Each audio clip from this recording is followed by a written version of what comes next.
या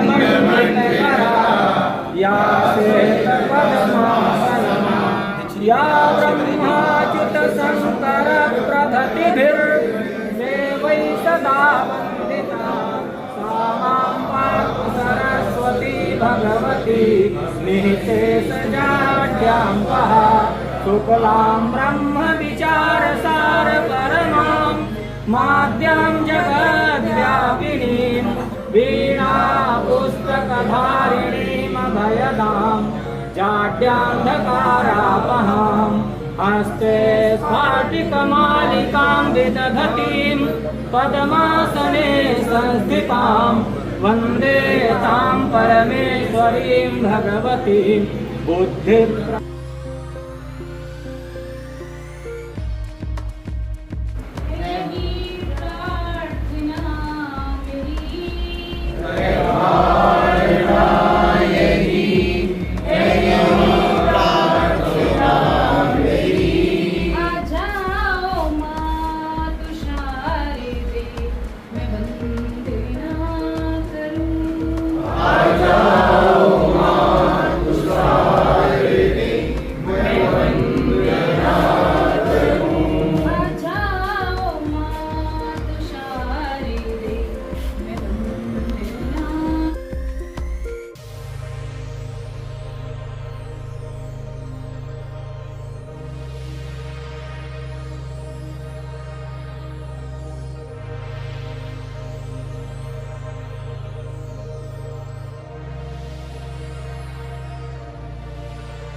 जरूरत नहीं है कि हर शिक्षक अपने आप कर रहा है।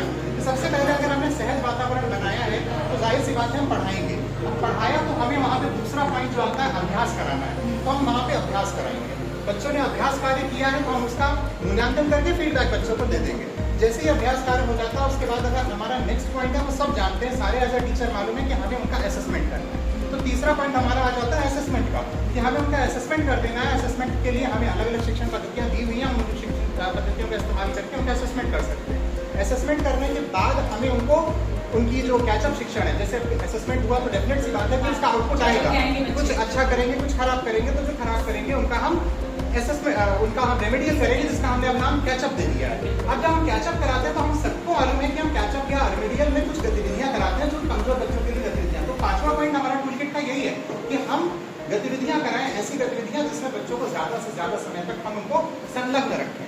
अब जब ये 5 पॉइंट आ गए, इसके बाद छठा पॉइंट हम मौखिक विकास पे जाते हैं कि हम खुले छोड़ के प्रश्न बच्चों को दें जिसमें कि उनका मौखिक विकास हो जाए। मौखिक भाषा का विकास के बाद जब उनका मौखिक भाषा का विकास हो गया, तो जब उन्होंने किसी चीज का विविड डिस्क्रिप्शन दे दिया, जैसे कि कल तुम मेले में गए तुमने क्या देखा, तो ये छठा पॉइंट है, उन्होंने बताया। अब उसी को हम कहते तुम लिख दो, तो ये स्वतंत्र लेखन हमारा 7वां पॉइंट बन गया। 7वां पॉइंट हमारा स्वतंत्र लेखन हो गया। उसके बाद जो 8वां पॉइंट आता है वो रीडिंग पे आ जाता है कि हमें उनको पेयर में रीडिंग करानी है और ग्रुप में रीडिंग करानी है। 8वां पॉइंट हो गया। 9वां पॉइंट हमारा सीधे सीधे आ जाता है कि हम शिक्षण जो गणित का करा रहे हैं वो टीएलएम और किट के माध्यम से कराएं। और 10वां पॉइंट हमारा सिंपल है कि हम गणित में क्यों और कैसे जैसे प्रश्नों का